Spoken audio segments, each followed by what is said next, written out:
బొమ్మనికిస్తే నీలా ఉంది, దగ్గరకొచ్చి ఓ ముద్దింబంది.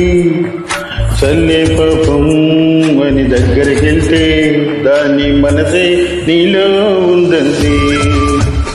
ఆ ముద్దేదో నీకే ఇమ్మంది.